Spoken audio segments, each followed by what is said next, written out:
All right, Sauce. Appreciate you taking time out your schedule to sit down and do an interview with me. Anytime, man. Glad to be here. All right, for the audience that's going to listen to this on the playback, I got the opportunity to interview a legend in my eyes. So I got a chance to speak with the one and only Hot Sauce, aka Sauce. Got a few questions, so I'm gonna start it off. During the time Let's get it. During the time period that you joined N1, it was a pre-social media era. Was no YouTube, was no Instagram, was no Baller's Life. Can you, in your personal opinion, describe the streetball scene down in the South from the areas you grew up in Florida and in Georgia? Well, living in the South, basketball was it was pretty big, but it wasn't as large as NYC, and we just played regular pickup ball. Like after you finish working, you just go to the park and just play ball or whatever. Versus NYC, where they play for the love of the game, with the crowd, go crazy and stuff if they see something nice or whatever. But we didn't have that in the South. We just played regular games and just call it the day. You know what I mean? So it was kind of dry compared to what up north had. Okay. You know what I mean? So when I had the opportunity to really go up north, and I really wasn't built. I was at first I wasn't built for it. You know what I mean? I was like, oh my God, I'm playing in front of all these people. Just before N1, just going up there, I'm like, I'm not ready. So I really wasn't ready for that up north, that grit, that grind type of style of basketball. So I thought my handles was like on point. So I went up there. So up north they locked down up there because people watching and they got the crowd behind it. So I thought I was like, damn. All I was doing was just, tricks or whatever. I really couldn't really get by my man like that. So I had to learn more stuff. But it grew me up to like, nah, you got to work on your handles more. So, but it was kind of dry down south versus, up north. Up north it was already banging. All right, I got a follow-up question to that. So you talked about playing up north prior to N1. So up north, we have our so-called point guards. Like they actually did a documentary on it where they named some people from New York City, like Rod Strickland, Kenny Anderson, and others. Yes. I know you said, speaking from down south, that it was kind of dry compared to up north, but I give respect to all regions because I believe there's hidden gems everywhere. Is there, from your opinion or from how you grew up, like some legends from down south that you can give an honor mention? It wasn't none. Oh, it okay. wasn't none. But I was down south, like playing and run and shoot, hearing about all these legends up north. And, I was always thinking back then, I was like, I wonder why we ain't got no legends that got names and stuff like that, like up north. Up north, you're going to hear like 100 guys who got names that be battling each other and stuff. But down south, they just have regular games, like just regular games in the gym. Like, oh, that's just somebody throwing a game. You know what I mean? They're going to play and call it a day, go eat or whatever. But up north, that was like some everyday shit. Like in the summertime, like just, it was crazy. You know what I mean? It's no comparison. Definitely. Growing up watching N1 and learning about your story, you talked about it many times, how run and shoot was your gym and how you spent countless hours perfecting your craft, not just in pickup games, but in front of the mirrors. I remember hearing you say something about you used to dribble in front of the mirror for hours.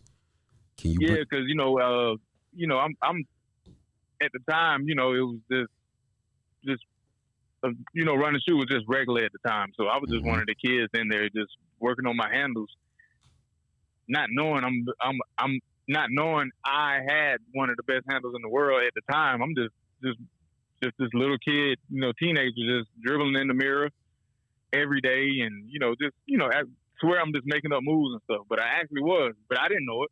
You know what I mean? I was just playing for the love of the game, not to make it on N1 because there wasn't no N1 at the time, and just people walk by me. They were like, "I see you working on your moves, boy, looking in the mirror and stuff like that." And I was like, "Yeah, just trying to get right." But what am I getting right for? I was just doing it just for a hobby. So the ball handling part, of my game was just a hobby, and and it was just something I had to do to stay still and stay focused. Like as if I had ADHD or something. So, I had to do something to stay focused. It was just something that kept me, on point, kept me balanced, and throughout the day or whatever. Just something to do. It was just really something to do. But I didn't know it was going to turn out to be as big as what it was at the time when I was just dribbling in the mirror in the gym. Some people look at me like, boy, you in that mirror every day. I was just laughing and stuff. So they actually thought it was something funny at the time. There was some people, laugh, make fun of me or whatever, but it was in a friendly way. They were like, you need to be somewhere as much as you dribble in that mirror, stuff like that. But, I wasn't really trying to go nowhere with it. It was just something I like to do, like, as a hobby. Then, later on down the line, N1 came about and they decided to go to different cities to find new talent because they knew it was more talent than just New York or whatever. New York, Philly, New Jersey or whatever. So they decided to take the tryouts worldwide. And then when they did that, at the time I was in jail and, people was talking about me. They were like, if you want anybody with handles, you want to get this kid named Hot Sauce or whatever. And then they found out I was in jail and they got me out. And they heard my name so much, I was making so much noise, they run and shoot. They were like, we're going to throw him on the main team. So when they got me out, my ex-manager got me out of jail or whatever. And he said the next day, he's like, you're going to be popular. I said, popular like is in what? Like they have an NBA tryouts and stuff like that. I didn't know. I'm just thinking like whatever. Because at the time, I ain't had no job. So I'm thinking like, what, an NBA tryout or a little pro-am tryout or something? And I was like, can I do all the stuff I do in the gym? He was like, yeah, you can do the stuff you can do in the gym. I was like, okay, cool. Let's have some fun. Come to find out, it was an N1 tryout. I didn't know about no trials. I was in jail. So the next day I got out of jail, I played my very first game. And that was like the N1 Mixtape tour.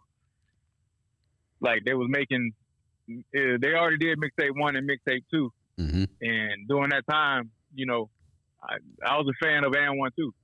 So I was a fan of Skip, all the guys that was on there. And, I was always looking on the back of the box and all my homeboys like, hey man, you got more moves than these guys on this tape.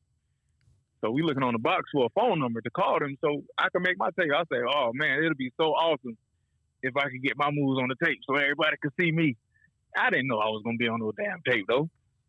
I was just, me and my boys like, oh man, that'd be cool. I was like, well, one of these days they'll put a number on the back of the box so I could call and be like, hey man, I would love to be on one of these tapes and, y'all may want to come check me out for a day or so, do a little film on me or whatever. But that wasn't the case. So I would end up going out to LA playing the first game. And, I was acting like, playing regular ball. I'm driving, doing a step back and pulling up, I hit a jumper and it's a jumper. But then I see Headache doing some Showtime, embarrassing this man and putting on the show with the music playing and stuff like that. I was like, wow. That was like crazy to me. I'm up here doing step back, driving, doing step back like I'm playing busy, like man. Midnight League basketball, yeah. So they were like, hey, man, we heard about you, man. Go out there and do your thing. I came out on the bench. I sat down. They all told me, like, we heard about you. I didn't know no Headache. I heard of them, Half Man, all them. They was like, yo, go out there and do your stuff. I said, all right, bet. I said, this is my time to shine. It was like third quarter. I came out. I went back out there. I got the ball, and, I just threw it through threw it through guy leg and threw it back, and, crowd was like going, they was like halfway going crazy because I ain't really started doing nothing. Then I started, warm myself up. And then, I started hitting them with I hit them with the Flintstone shuffle, and then I started, do the boomerang. And then when I did the boomerang, everybody went crazy because that's the first time they ever seen that in person. Even my teammates, they was going crazy. They was like, hot motherfucking sauce. They was just going crazy, and then I just turned on from there. So each city, I was going crazy and more crazier. You know what I mean? I was turning up like crazy. And I told them, I was like, hey, y'all ain't seen nothing yet. Wait till we go to Chicago. When we go to Chicago, I'm going to show y'all more tricks that nobody ain't never seen before. They were like, we don't believe it. They said, you did a lot these last two games. I was like, nah, I got way more stuff than y'all ain't never seen before. Trust me. So we went to Chicago. We went to Rainbow Park. When we were in the Rainbow Park, I did so much stuff. They damn near just made the whole Mixtape 3 off Rainbow Park. Not even the other cities. I did good in the other cities, but Rainbow Park is where I let loose. I started doing everything in the books. Then after that, they were like, "Yeah, we got us one." You see what I'm saying? So I was next up in line, not knowing I was next up in line, and then that was everything that I was talking about. Looking on the back of that box, I was basically, it was basically the Hot Sauce Mixtape. It was the Hot Sauce show, and then that's when they came out with Mixtape 3, and that was the introduction to me to the world. Now, you talked about getting busy. One question that I have, back in the 90s at a famous award show, Andre 3000 from down south had a famous line that's viral to this day where he said the South had something to say. Now, you talked about how there was no legends yet down south.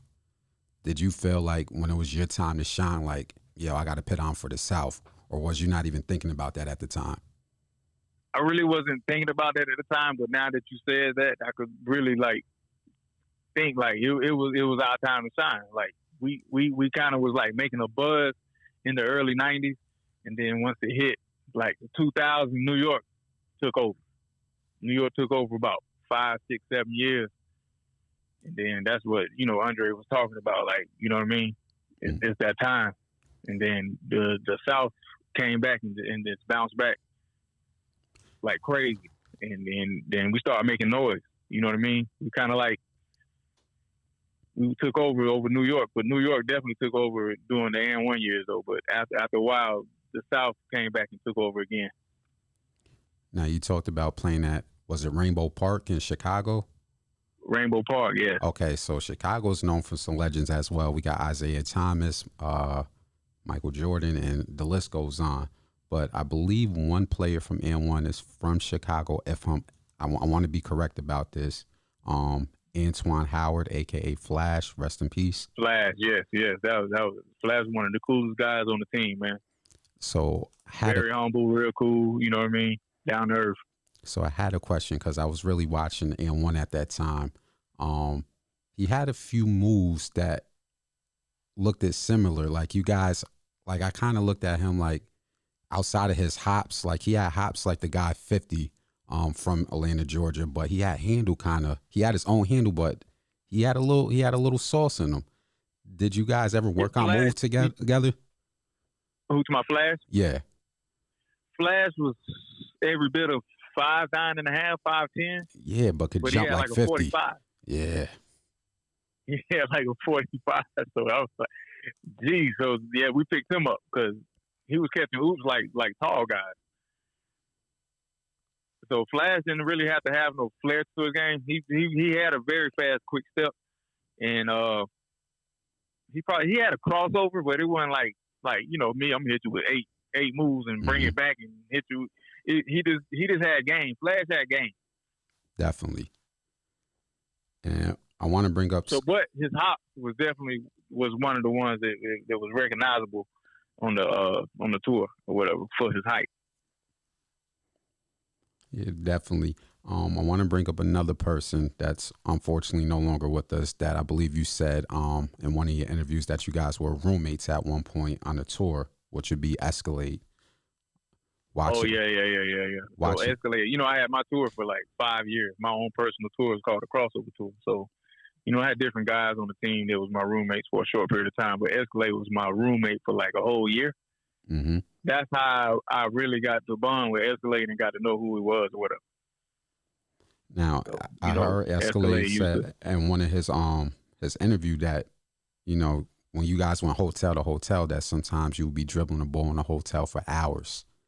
Did that ever get you guys in any trouble or get kicked out of any hotels for dribbling like that? 2 o'clock in the morning. We go to other hotels and stuff. Like it sounds funny now, but it wasn't funny at the time. Like it was like on some serious stuff. Like Sauce, you got to chill, man. You can't be moving from here and then the other hotels booked. We're gonna be outside freezing in the car. It was just a habit. It was just a habit, just me dribbling. And then they always took me and after a while, they were like, "We're gonna have to piss off on the first floor." that you know what I mean? If they put me on the first floor, nobody complained no more. Yeah, nobody's under y'all. Yeah, so they had to put me on the first floor that way. When I was working on my handles or whatever. that's why it was nothing when the game, when in front of 20,000, it was nothing. People like, you don't be nervous. I was like, nah, because this is just a hobby. And then embarrassing people was a skill set. Okay. You see what I'm saying? So everybody else that was mimicking my game, they didn't have all the tools that I had. So they could mimic me, but this guy right here, they could just do the tricks, but they didn't have the foot speed that I had. They didn't have the quickness. This guy over here, he might have had the quickness, but he didn't have the hand control. This guy over here had this, but he didn't have that. Like, I had the total package. But I didn't know I had the total package until actually people saw me or whatever. So I'm like, now I got to be good now, because everybody thought my game was just unique. Speaking about your unique game, you stated that breaking ankles became a job for you. Did you first see that snatching ankles and doing a boomerang and really embarrassing people would take you to the heights that you got throughout your lifetime? That's what I'm saying.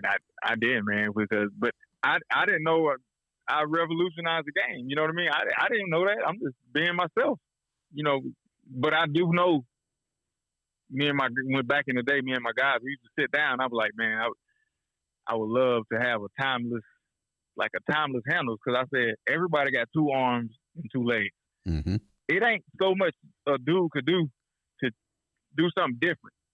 You know what I mean? What different can he do? So we would sit down like, all right, we want to fix it to where when we become older, then, you know, we won't be called old school. Our moves, like if you go back and look at my moves, you can't say old school. It's moves that some you gotta NBA use players today. is trying it now. But you know what I mean? Like, you know, if you see somebody like Earl to Pearl, then that's like, all right, old school. You know what I mean? Like a hook shot. Yeah, that's old school, but the dribbling moves, like old school. But when you see my moves, them same moves you have to use today. Yeah, I saw. So I didn't know I was way ahead of my time back then. I was just thought of like, okay, whatever. But I said I want to fix it to where my handles will be timeless rather than called old school. That's definitely what's up. Speaking about revolutionizing the game, you, as well as the whole N1, in my opinion, revolutionized the game on so many different levels, not just in basketball, but I want to say in music culture and in fashion. What was the best part about that for you? Seeing the sneakers, or was it just all together, like the complete package that just? Yeah, I wasn't really no fashion type guy. Like, okay. I really couldn't really dress too good. I ain't started really dressing until I got on here because I know people watching. I got to learn how to dress now. But during that time, I was just doing stuff just to see what's going to happen. Like, all right, let me cut my sleeve up. So I know if I do a lot of crossovers and stuff, they're going to be paying attention to my sleeve, throw them off a little bit. You know what I mean? That's like a decoy, like, you know. And I didn't know that people was going to start doing that. Oh, trust me. So every city we went to, everybody had cut off sleeves. I was like, oh, my God. You had me in upstate New York, 16 years old, cutting up the sleeve at the playground. So, yeah, you reach all the way upstate New York, not NYC, but like 3 hours above NYC. Right. Yeah. So, I only got one controversial question out of this whole entire interview, but I'm going to keep it positive. One of the topics of this year was the N1 30 for 30, the greatest mixtape ever. And there was only one thing that I want to get clear to ask you your opinion, but I'm going to try to keep it positive because I don't want to make it seem like I'm trying to get clicks on social media. Oh, no. So, you good. The only part that I got to ask you and be straight up about was when the NBA players gave their honest opinion, and there was a few of them. There was Kyrie, Iman Shumpert, and so forth, where they felt that some of you guys could not play or compete in the NBA. And most of the guys played on a high level that was on the team, like AO, Baby Shaq, Main Event. A lot of those guys played on a high level. Now, what caused them to not to go, further? It wasn't what they was talking about. They just changed the narrative. Okay. They changed the narrative up by saying, "Oh, you got to be in shape." A lot of those guys was in shape at the time. They was playing before Kyrie and all that. You know what I mean? Kyrie, one of my favorite players, but the question probably was asked to where he had to answer it. But all the guys who played on N1, they played for somebody. Prime Executives played for Georgetown. All them guys, you got to be in shape to even be on the team. And the But last, only they could tell their story. What why they didn't go to the league, and that's not my story to tell. You know what I mean? I'm full Streetball, so I wasn't even developed. I was one of those puny kids in high school. I wasn't even ready yet. That's why people were so shocked. Like, wow. Like for you not to play high school ball, you made an impact in the streets or whatever, and just captivated the whole crowd. So the last part of that question, again, I'm just going to give you the floor and you can choose to answer or not. But the last part of that was Iman Shumpert mentioned that there's some mysterious pro-am game that you went to and it didn't go in your favor. Yeah. Any truth to I know that? exactly what you're talking about. Okay, so just like I said, the narrative was changed. Like Iman said, he really was showing me love. It's just how they put it on the on television. So basically, you can't control nobody from saying calling you names. You can't say, hey man, stop calling nah.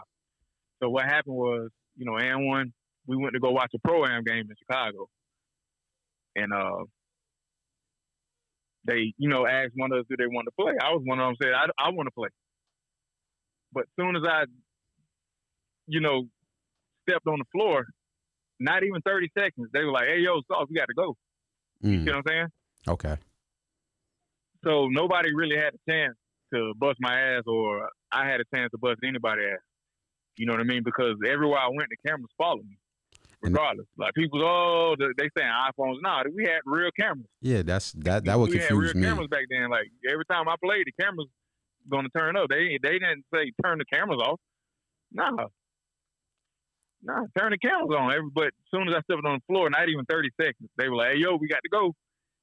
And it was just going to be for like 1 or 2 plays anyway. But I ain't have time to do it. Okay.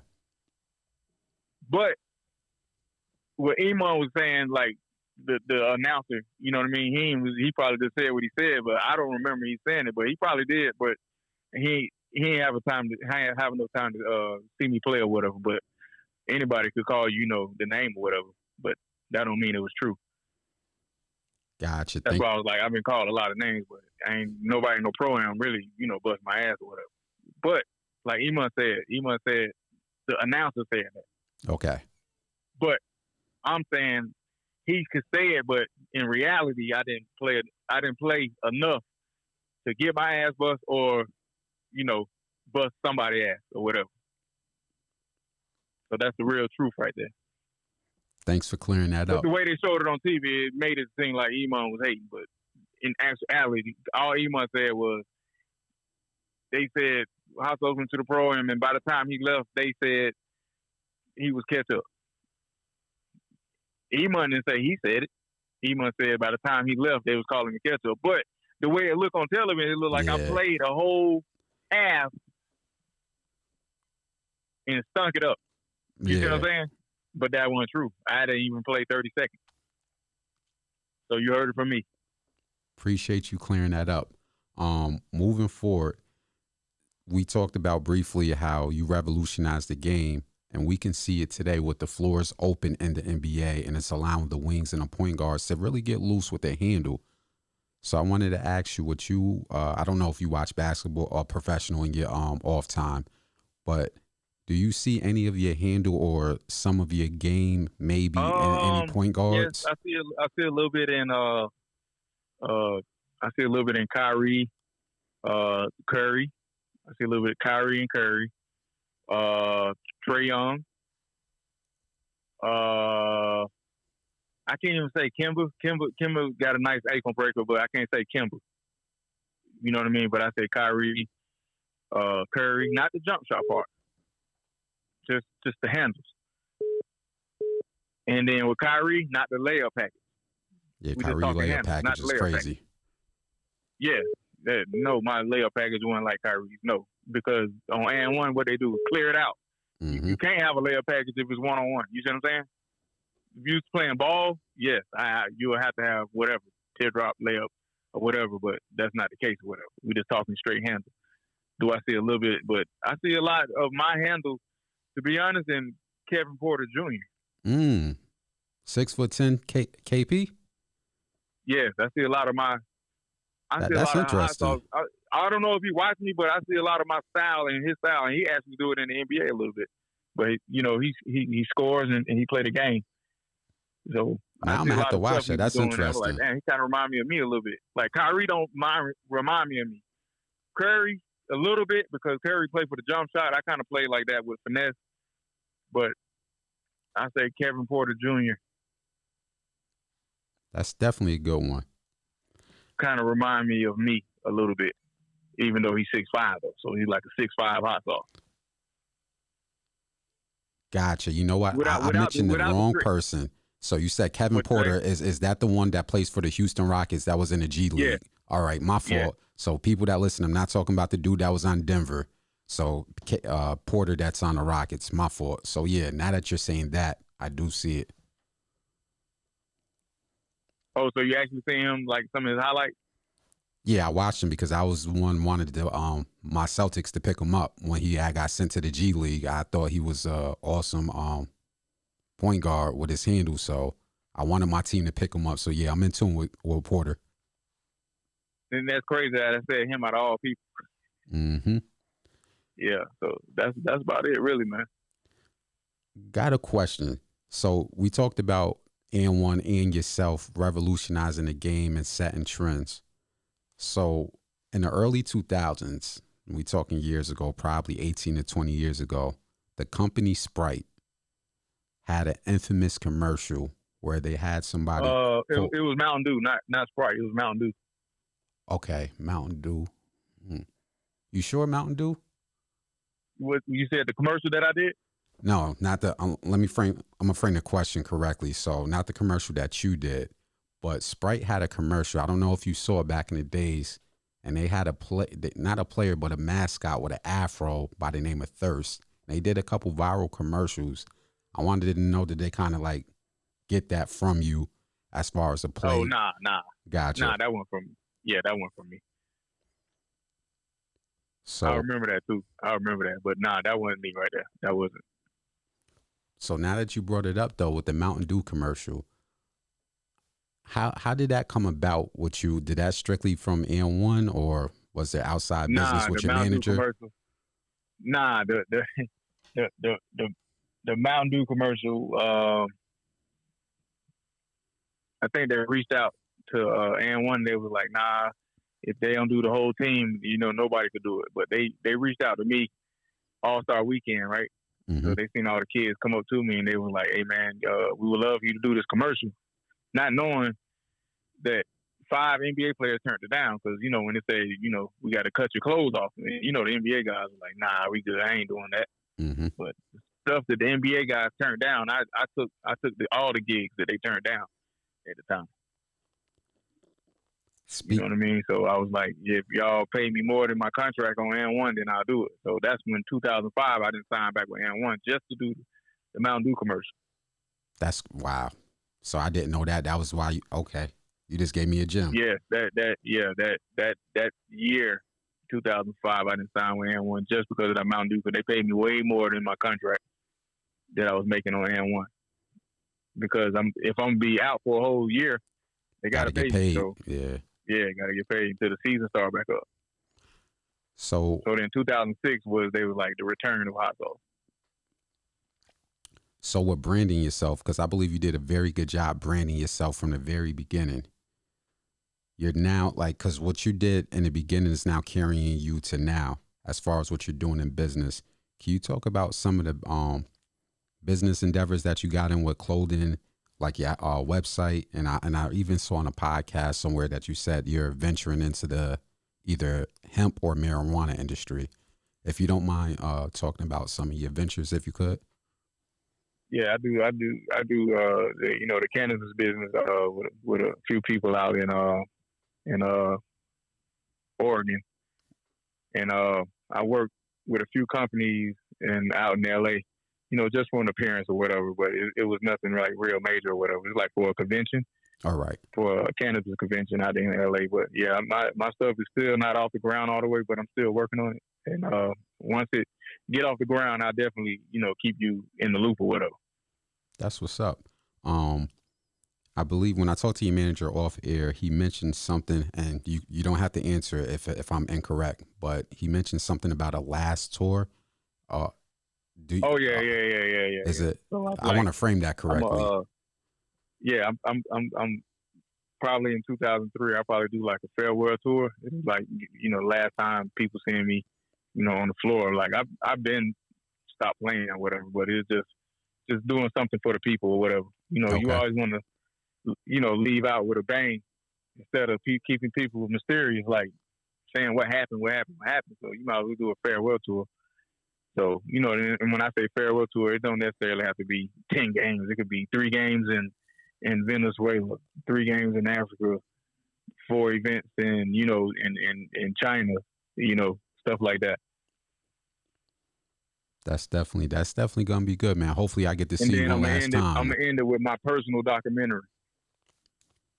So I know y'all seen, I've done 2 documentaries already. So, but I'm gonna end it with my personal documentary. Is that going to be narrated by yourself, or how is that going to work? Nah, we're going to find somebody to narrate it or whatever. So since you brought that up, because I only got like 2 more questions left, but you just threw me a monkey wrench in my questions. Your life, well, I don't want to say your life, but what you did in an athletic realm has been on a personal display for the last 20 years. What? How do I frame this correctly? What outside of basketball would like one of your fans not think that you're into that they can expect to find out on this documentary? And you don't have to give it all away. What, on my documentary, personal documentary? Yeah, like hypothetically, like let's say Hot Sauce knows how to speak Mandarin or something like that. Like, what's something that the fans could like expect to learn from you that we probably wouldn't have known? And you don't have to give it all away. I could shoot the hell out some pool. All right. Pool was my first love, and I get to tell people how I got started. All right. See most of the podcasts I just tell like what happened, how I got on.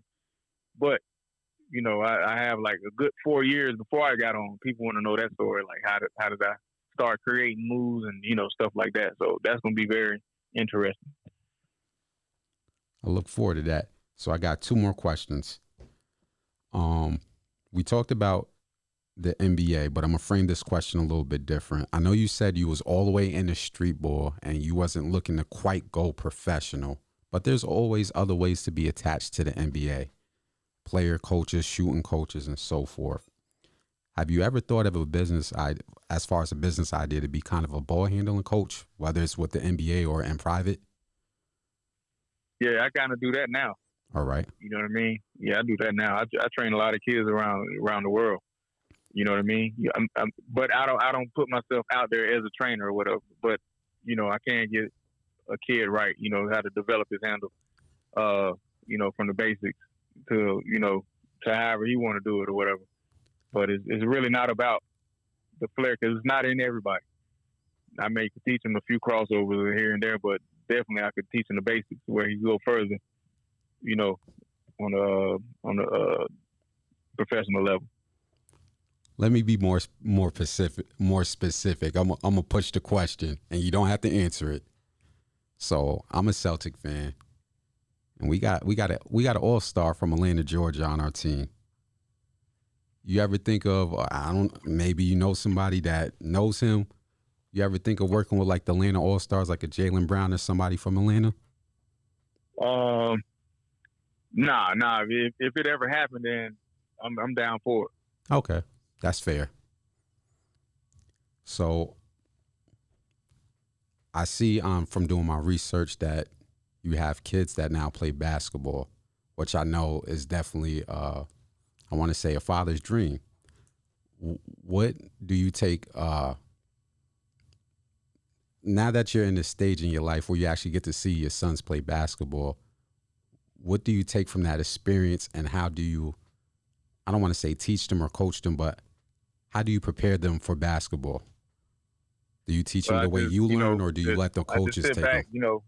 I sit back and just let them, be young boys. Okay. And just sit back and, let them do their thing and and just be a father. You know what I mean? That's why, like, sometimes I'm a father and I put hot sauce to the side, and it's a time and a place for everything. So, you know, people want me to be hot sauce even when I'm being a father. I'm like, nah, I can't do that right now. Gotta be Mr. Champion. Spend like 2 months with my boys, and you know I can't be hot sauce right now. So, you know, that's more important to me than anything. That's more important to me than the tour, and even all the money I've made. So, just being a father, man, and raising them up, you know, so they could be young men and learn the business side of anything that may come towards, you know, their way or whatever. So even if they don't make it, they'll be great businessmen. That's definitely what's up. So my last question kind of goes with that. What does Mr. Champion, if I can call you Mr. Champion? Yeah, you cover that. What do you want your overall legacy to be in this universe? And it doesn't have to be basketball related. When they look back, when they look back 50 years down the line, like just timeless stories, man. Just people just remember me for what I did, you know, in a short period of time. And then when it stopped for like 5-6 years, people still remember it like it was yesterday. That's what's up. So, Sauce, that was my last question. I just want to say I appreciate you taking time out to do the interview with me, and I want to give you, anytime.